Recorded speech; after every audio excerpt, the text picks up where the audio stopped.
On a cold morning in November 1661, the vast palace of the Spanish Habsburgs echoed with anxious whispers.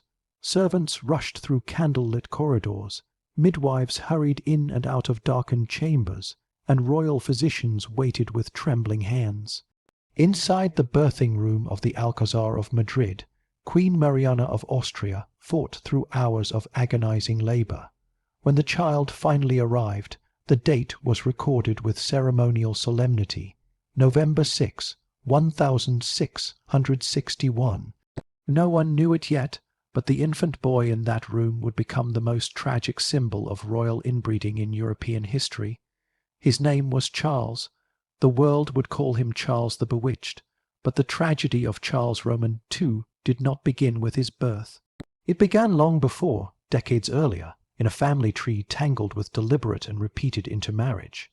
The Spanish Habsburgs believed that only someone of the purest royal blood could sit on the throne. To maintain their divine lineage, cousins married cousins, uncles married nieces, and genetic lines collapsed across generations. By the time Charles was born, he inherited a family tree so tight that his parents shared more genetic material than siblings normally do. Every marriage was a political move, a defense of royal power, but one that slowly destroyed the very family it sought to protect. To understand why Charles Roman II was doomed at birth, we must understand the house he belonged to. The Habsburg dynasty ruled a vast and powerful empire that stretched across Spain, Portugal, Naples, Milan, parts of France, and the sprawling colonies of the Americas.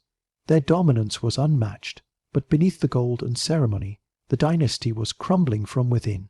Generations of strategic marriages had resulted in severe genetic defects, physical disabilities, and mental instability. Yet the court continued pushing these unions, believing no outsider could be trusted to marry into Spain's divine monarchy. Queen Mariana of Austria herself was already the product of inbreeding. She was the niece of her husband, Philip Roman IV of Spain.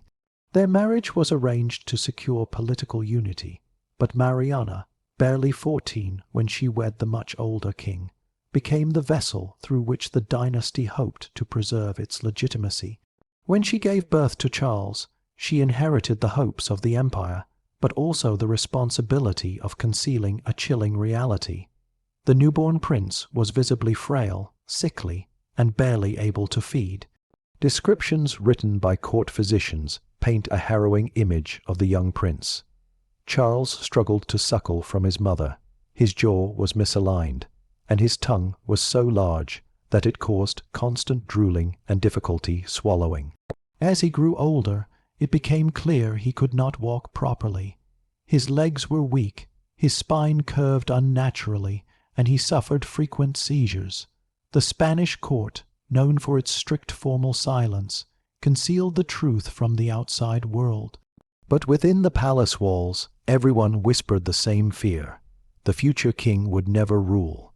Despite his fragile condition, Charles Roman II was the last male heir of the Spanish Habsburgs. That fact alone wrapped him in layers of protection and denial. Royal tutors pretended he was learning. Priests insisted that divine intervention would cure him. Physicians, terrified of angering the Queen Regent, blamed every symptom on spells, evil winds, or sorcery.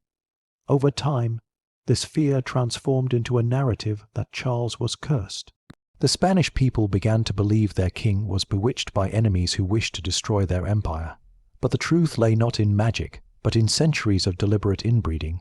Mariana of Austria, now the Queen Regent after Philip Roman IV's death, ruled in her son's name. Her influence over Spain was immense, but so was the pressure on her. Foreign powers watched closely, sensing weakness in the Spanish monarchy. Taking advantage of the boy king's condition, nobles and foreign ambassadors plotted behind closed doors. France, England, and the Holy Roman Empire all planned for the day Charles Roman II would die without an heir, a scenario that would unleash a war for control of Spain's vast territories. The Queen's enemies were not only foreign. Spanish nobles resented Mariana's rule and accused her of isolating herself with German advisors. Her regency was marked by famine, economic decline, and military losses, but nothing threatened the Spanish monarchy more than the health of Charles himself. Every day, every illness, every fainting spell brought new panic to the court. The boy who could barely stand was expected to someday rule one of the world's greatest empires. Perhaps the most tragic aspect of Charles's life was how he was treated as a divine miracle instead of a patient needing care. Priests performed exorcisms on him. Alchemists attempted to create potions to restore his strength. Royal astrologers charted his horoscope repeatedly, assuring the Queen that the king's nature is unusual because he was born under a rare star. All of this allowed the real cause of his suffering to remain unspoken. The dynasty that had built itself through centuries of royal marriages had produced an heir whose body could not support the weight of the crown he was forced to wear. By age 10, Charles still could not walk without support. His speech was slurred, and his mental development lagged far behind. Courtiers described him as kind and gentle, but trapped in a body that betrayed him at every moment. Observers from other European courts wrote secret reports warning their rulers that Spain's king was incapable of rule. But within the Spanish court, the Queen continued to insist that Charles would grow stronger with time. The world Charles grew up in was rigid, ceremonial, and suffocating. Spanish royal etiquette required absolute silence, no laughter, no freedom of movement, and constant religious devotion. Charles spent most of his days isolated in dark rooms, surrounded by priests and advisors who hid the truth from him. The palace itself was designed to protect the monarchy's image at any cost. His disabilities were concealed by elaborate clothing, carefully staged public appearances, and strict control over anyone who saw him privately.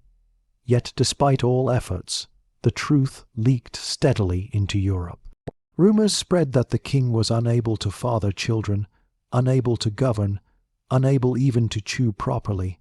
As Charles grew older, foreign powers prepared for the inevitable collapse. Spain's enemies sharpened their ambitions. Its allies reconsidered their loyalties, and within the palace, the royal family refused to admit the truth. The dynasty that once ruled half the world was on the brink of extinction, and its last king was a victim of its own ruthless ambition to keep bloodlines pure. Charles Roman II's birth was not just the beginning of a tragic life. It was the beginning of the end for the Spanish Habsburgs. His condition symbolized centuries of decisions that prioritized power over humanity, alliances over health, and divine lineage over the survival of the dynasty. What happened to Charles Roman II would change the fate of Europe, trigger massive wars, shift borders, and end one of the most powerful royal lines in history. This was the price of royal inbreeding, and the world would learn it in the most horrific way. When the year 1671 dawned, Europe watched Spain with a mixture of pity and anticipation. Charles Roman II was now 10 years old, but despite his age, he remained more like a toddler trapped in a prince's body. He could barely walk without assistance. His jaw hung loosely, making chewing a painful struggle. His tongue was oversized, often slipping out between his lips as he tried to speak, and his speech, slow and slurred, revealed how difficult it was for him to form words. Yet this frail boy was still the heir to one of the most powerful empires on earth, and his presence was both a symbol and a warning. The Spanish Habsburg dynasty was collapsing from the inside. The Spanish court had always been rigid, ceremonial, and deeply conservative, but under Charles Roman II, the atmosphere grew darker. Priests, relics, astrologers, and exorcists filled the halls of the Alcazar. The royal family believed that Charles was not merely sick, but spiritually attacked. His mother, Queen Mariana of Austria, was especially convinced that sorcery and curses were responsible for his condition. Her belief was strengthened by the fact that no doctor could explain the boy's illnesses. They whispered scientific theories in private, but in her presence they spoke only of spiritual remedies. As a result, Charles's early years were dominated by endless rituals designed to cleanse him of imaginary curses rather than provide real medical care. When Charles reached adolescence, his condition became more painfully obvious. He grew tall but remained extraordinarily thin, his bones fragile like glass. His limbs trembled uncontrollably, and he tired easily.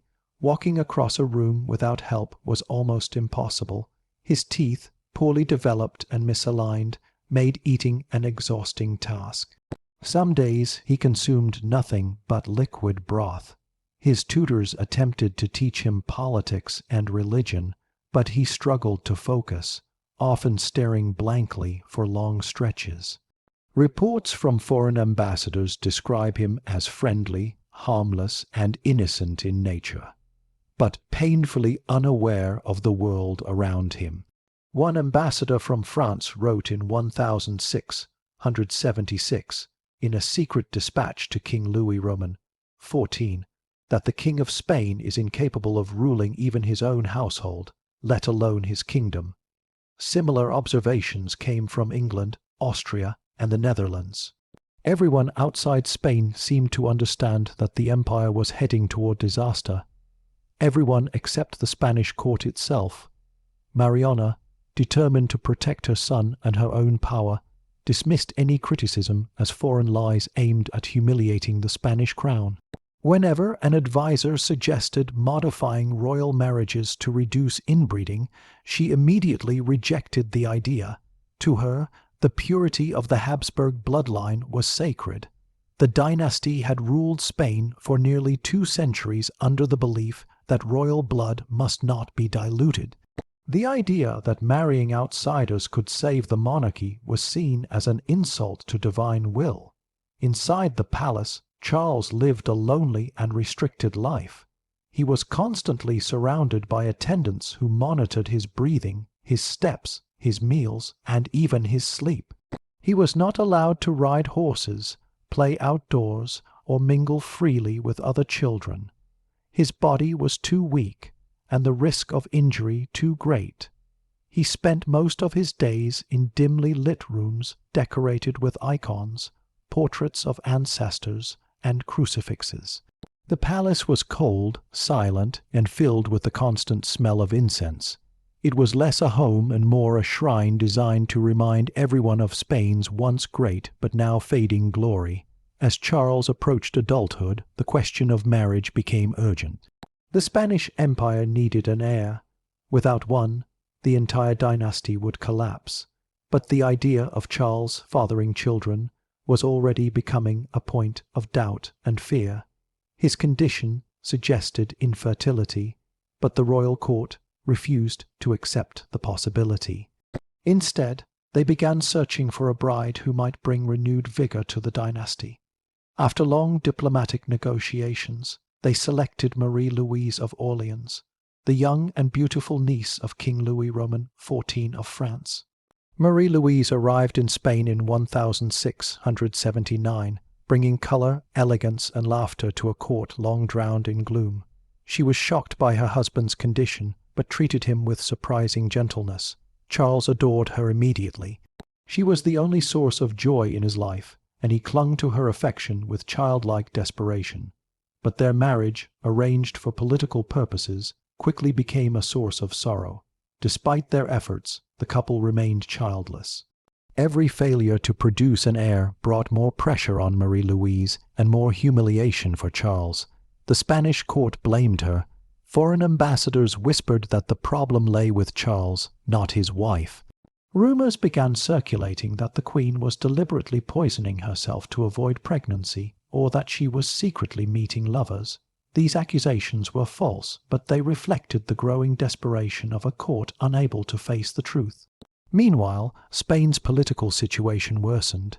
Years of poor harvests, a failing economy, and military defeats had left the empire vulnerable. Corruption was rampant. Rival factions within the court competed for influence over the king, exploiting his weakness. Charles was too fragile to control these conflicts. The Queen Mother and her allies struggled against powerful nobles who wanted to remove her from power. Spain became a battlefield of intrigue, and the king was the helpless figure at the center of it all. The tragedy of Charles Roman II extended far beyond his personal suffering. His condition shaped the fate of nations. With no clear successor, European powers prepared for war. France wanted its own candidate on the throne. Austria demanded the inheritance for the Habsburg branch in Vienna. England and the Dutch Republic feared that either outcome would tip the balance of power in Europe. Thus, Charles Roman II's frail body became the spark that would ignite a massive international crisis. Back in Madrid, the king continued to weaken. His health deteriorated rapidly in his early 20s. He suffered frequent seizures, bouts of vomiting, swelling of the limbs, and near constant fatigue. He could barely digest food and often spent days bedridden. His eyesight worsened, and he grew paranoid, believing shadows moved around him at night. His declining mental state allowed charlatans, mystics, and priests to influence him. Exorcisms were performed repeatedly in attempts to cure him of his imagined curse. In one infamous ritual, the king was made to lie on the ground while monks chanted over him and pressed holy relics onto his body. These ceremonies only deepened his psychological suffering. Despite his weakness, Charles retained a surprising innocence. He loved music, paintings, and small animals. He tried to be kind to servants and loyal to friends. Yet the court saw him not as a man but as a symbol of decline, a symbol of failure, a symbol of the cost of centuries of royal inbreeding. By the late 1680s, Spain was no longer the mighty world power it had once been. Its navy was deteriorating, its colonies were slipping from control, and its finances were in ruins. The empire's fate was tied directly to the health of Charles, and that health was failing faster than ever. Charles Roman, too, had become a doomed king long before he wore the crown. His childhood was shaped by neglect disguised as reverence, superstition disguised as medicine, and isolation disguised as protection. His life was proof that political ambition can destroy a dynasty from within, and soon his death would decide the future of Europe. By the time the calendar turned to 1690, the Spanish Empire was little more than a shadow of the Titan it had once been. And at the center of this crumbling world sat Charles Roman II, now in his late 20s, frail, exhausted, and haunted by the knowledge that the fate of millions depended on a body that was failing him more each day. His face, pale and elongated, had inherited the unmistakable Habsburg jaw so severe that he could barely chew solid food.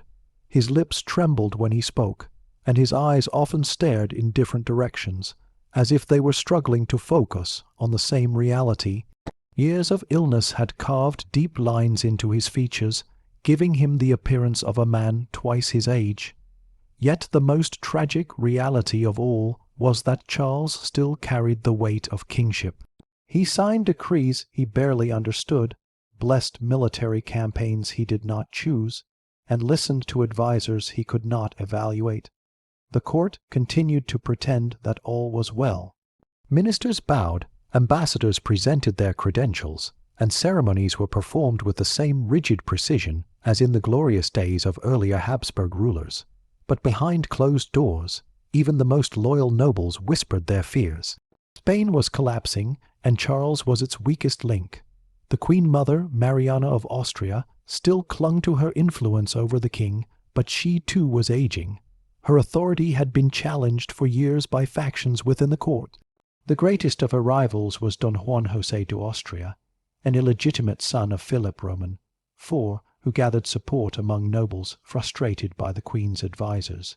His brief control of the government brought some stability, but his sudden death reopened the chaos. Power shifted like sand beneath the throne, with no one strong enough to guide Spain through its darkest age. Meanwhile, Charles's beloved wife, Queen Marie-Louise of Orleans, suffered silently. She was trapped in a marriage that demanded an heir she could not produce. Every month without a pregnancy increased the pressure upon her. She became the target of gossip, accusations, and even threats. Priests insisted she pray harder. Advisors lectured her on her duty. Foreign ambassadors watched for signs of her influence, hoping to manipulate her position in the marriage. The young French princess, once full of life, slowly faded into sadness. In 1689, Marie-Louise fell severely ill. Some suspected poisoning. Others blamed the unbearable stress she endured.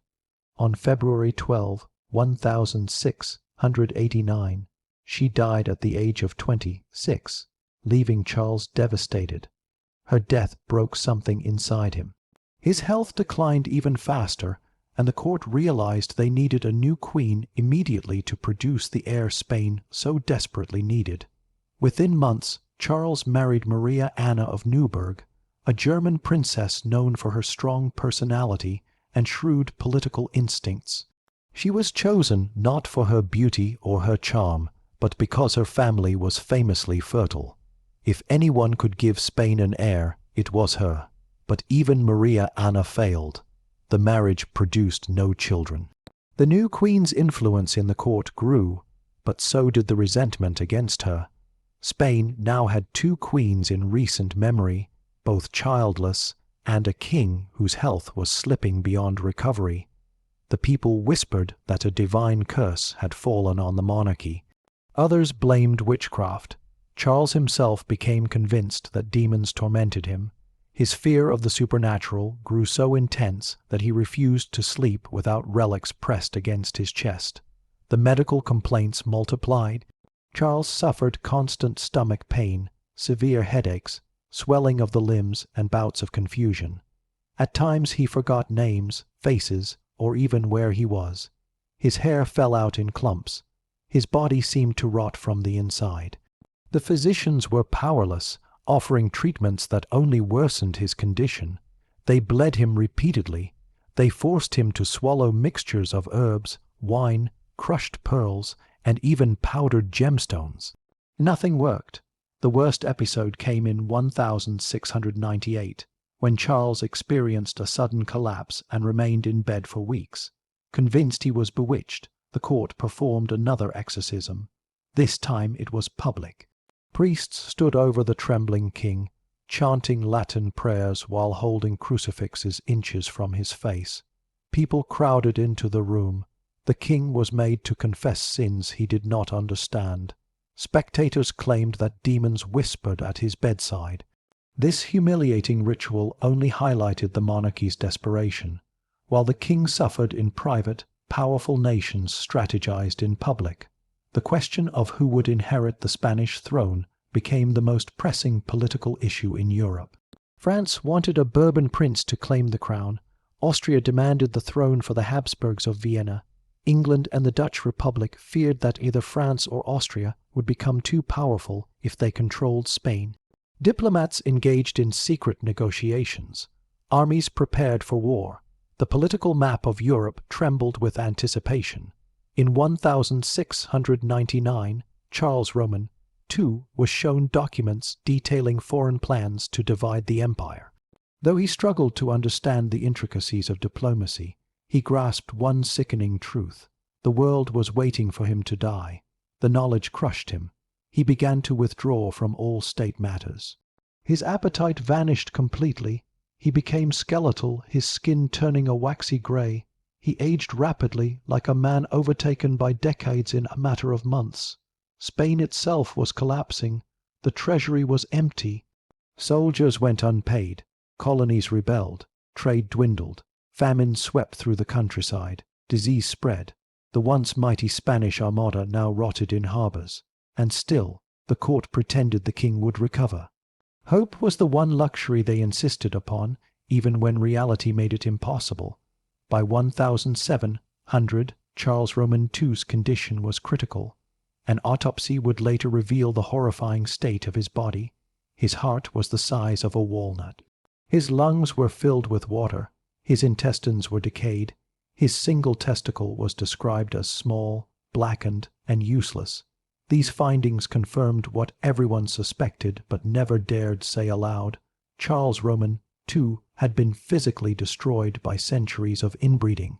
As his final months approached, Charles became obsessed with salvation. He prayed constantly. He asked priests to cleanse him of evil forces. He begged God for forgiveness, though he did not understand what sin he had committed except being born into a cursed dynasty. His fear of dying without heirs gnawed at him. Without a successor, Spain would plunge into a catastrophic war. On October 3, 1700, Charles signed his final will. In his weakened state, his hand shook violently. The signature, barely legible, transferred the vast Spanish Empire to Philip of Anjou, grandson of the King of France. This decision would change the fate of Europe. Days later, Charles collapsed into a delirious fever. His final weeks were filled with hallucinations, pain, and the constant presence of priests chanting in his chambers. On November 1, 1700, Charles Roman II died at the age of 38. His death was followed by immediate chaos. Europe erupted into the War of the Spanish Succession, a massive conflict that redrew borders and involved nearly every major power. The war lasted 13 years. Millions suffered. Entire regions were devastated. The Spanish Habsburg dynasty was gone. Its fall had been long, relentless, and inevitable, and its final king, Charles Roman II, was buried not only as a monarch, but as the ultimate victim of royal inbreeding. When the bells of Madrid tolled on the morning of November 2, 1700, their sound carried a message the world had expected for years. Charles Roman II of Spain was dead. Crowds gathered outside the palace, whispering prayers, clutching rosaries, and wondering what would become of their empire now that the last Habsburg king had passed. The man they mourned had been more a symbol than a ruler, more a victim than a monarch. His frail existence and tragic death marked the end of a dynasty that had once dominated Europe. But the story of Charles Roman II did not end with his final breath. His legacy would reshape the political map of the world. Inside the Alcazar, the scene was grim. Charles's body, weakened from decades of illness, looked almost childlike in death. His gaunt cheeks, sunken eyes, and twisted jaw were stark reminders of the genetic damage that centuries of inbreeding had inflicted on the Habsburg bloodline. Priests performed the final rites, their chants echoing through the dark corridors of the palace. Courtiers stood silently, some mourning sincerely, others already calculating how the shift in power would benefit them. Charles had lived trapped between ceremony and suffering, but in death he unleashed a storm that would engulf Europe. The news of his passing spread rapidly across the continent. In Paris, King Louis Roman XIV received the message with a mixture of triumph and caution. He had long sought to place his grandson, Philip of Anjou, on the Spanish throne. Charles's will had granted him that victory, but Louis also understood the danger. Austria would never accept a Bourbon king ruling the vast Spanish Empire. England, too, feared that France would grow too powerful if it gained control of Spain's territories. The Dutch Republic, still recovering from previous wars, dreaded a Europe dominated by French influence. Charles Roman II's death therefore ignited the War of the Spanish Succession, one of the largest conflicts of the 18th century. Armies marched across Europe. Cannon fire shook the earth. Entire generations were consumed by a battle that had begun not on a battlefield, but inside the corrupted genes of a dying monarch. Spain itself descended into chaos during the early years of the war. Some supported Philip of Anjou as the rightful heir. Others backed the Austrian candidate, Archduke Charles. Cities were divided. Families fought among themselves. Even colonial territories became battlegrounds as European rivals sought control of overseas wealth. The empire Charles Roman II left behind was too large, too valuable, and too vulnerable for peace to be possible. Yet amid the war, a deeper question echoed. How did a dynasty so powerful collapse so completely? To answer that, historians looked to the Habsburg family tree. They found marriages between uncles and nieces, cousins and cousins, generation after generation. The Habsburgs had believed that only those with pure royal blood could inherit the throne. This belief, rooted in medieval superstition and political strategy, had doomed their descendants. Scientists later calculated that Charles Roman II had a higher level of genetic inbreeding than the child of a brother and sister. His ancestors had essentially merged into one repeated lineage, stripping away the genetic diversity necessary for survival. But Charles was not simply a medical tragedy. He was the product of political arrogance, religious obsession, and a dynasty unable to see beyond its own rituals. His suffering was not accidental. It was the direct result of decisions made by kings, queens, advisors, and politicians who valued purity over health, image over reality, and tradition over survival. Queen Mariana of Austria, his mother, had fought desperately to protect him, but had also contributed to his suffering by refusing to consider healthier marriage alliances. She believed divine will protected the Habsburgs. But divine will could not override biology. The priests and mystics surrounding the king, performing exorcisms and chanting spells, could not change the fact that his body was collapsing. In the end, no amount of ceremony or faith could undo centuries of flawed decisions. The autopsy performed after Charles's death revealed horrors that stunned even the hardened physicians of the era. His heart was abnormally small, his lungs filled with water, and his intestines were rotted. He had no ability to digest food properly. His reproductive organs were severely underdeveloped. The doctors who examined him wrote that they had never seen such physical devastation in a man of his age.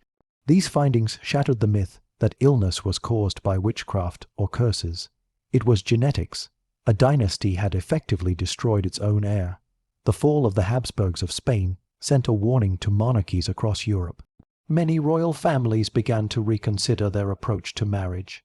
The Bourbons, who inherited the Spanish throne through Philip of Anjou, introduced new bloodlines into Spain.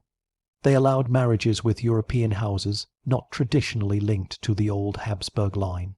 Over time, this helped stabilize the monarchy, though Spain's political influence would never again reach the heights it had under earlier rulers. Charles Roman II also became a symbol in medical history. Studies of his condition contributed to early research on the effects of consanguinity. Scholars used his family tree as an example of how dangerous repeated inbreeding could be. His life, though tragic, helped future generations understand the importance of genetic diversity. In Spain, the memory of Charles the Bewitched lingered for centuries. Some saw him as a victim of superstition. Others viewed him as a king caught in the ruthless machinery of royal politics. Yet others considered him an innocent soul born into a destiny he could not escape.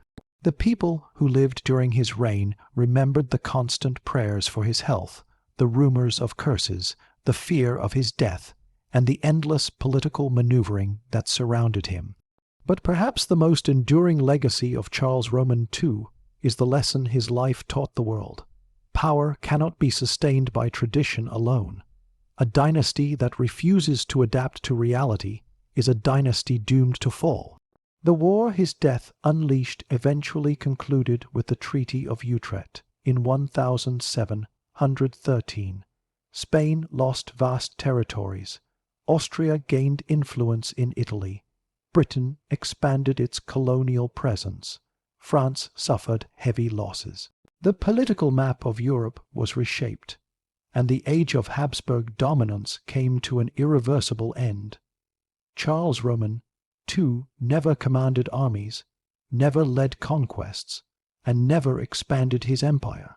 Yet through his death he altered the course of world history more profoundly than many kings who ruled with power and confidence. His frail body became the turning point that ended an era and began another. The tragedy of Charles Roman II is not simply the story of a sick king.